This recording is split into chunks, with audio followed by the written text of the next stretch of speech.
नमस्कार मित्रांनो, आम्ही निघालो आहोत देवदर्शनाला. पहाटे पुण्यातून निघून पहिले जाणार आहोत कुलदेवीला. जाताना अन्नपूर्णा प्युअर व्हेज मध्ये केला आम्ही नाश्ता आणि पोचलो आमच्या कुलदेवीला, जी की आहे राशींची देवी. तिथे माझ्या छोट्या काकाने केला अभिषेक करताना आम्हाला फोटोज आणि व्हिडिओज काढणं मनाई होती, त्यामुळे फोटोज आणि व्हिडिओज तेव्हा काढता आले नाही. पण अभिषेक झाल्यानंतरचे देवीचे फोटोज काढले आम्ही. ही आहे देवी आमची आणि आमचं अशा प्रकारे खूप छान दर्शन झालं. तर तिथून आम्ही मस्त व्ह्यू एन्जॉय करता करता, मस्त पावसाळ्याचं वातावरण एन्जॉय करता करता पोचलो आमच्या नेक्स्ट लोकेशनला, जे की आहे सिद्धटेकचा गणपती. सिद्धटेकचा गणपती बाप्पा हा अष्टविनायक मधला एक गणपती आहे.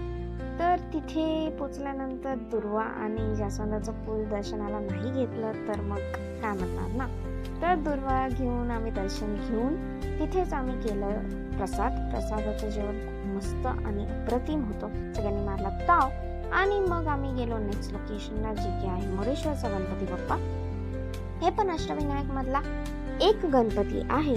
तिथलं सराउंडिंग खूप मस्त आणि एस्थेटिक आहे. तिथेही फोटोज काढणं मनाई आहे. तर दर्शन झाल्यानंतर आम्हाला भेटला आमचा एक फ्रेंड, ज्याला केला हाय आणि थोडं फोटोशूट केल्यानंतर आम्ही पोहोचलो आमच्या नेक्स्ट लोकेशनला, जे की आहे आमचं देवस्थान जेजुरीचा खंडोबा.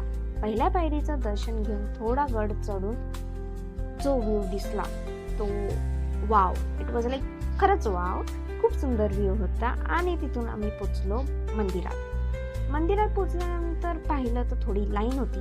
लाईन मध्ये सगळ्यांनी एळकोट जय मल्हार करत घेतलं खंडोबाचं दर्शन. तिथे आम्ही तळी भंडार करतो, ज्यात आम्ही खंडोबाला आमच्या पाठीशी उभा राहिल्याबद्दल आभार व्यक्त करतो आणि अशीच आमची साथ दे हे सांगून दर्शन आमचं होतं पूर्ण. प्रदक्षिणा घेऊन जरा आराम करून व्ह्यू एन्जॉय करत आम्ही केला जरा फोटोशूट. ऑफकोर्स माझ्या आई वडिलांना फोटोज काढायला आवडतं, तर त्यांचाही झाला जरा फोटोशूट आणि अशा प्रकारे आमचं झालं दर्शन पूर्ण. Thank you for watching.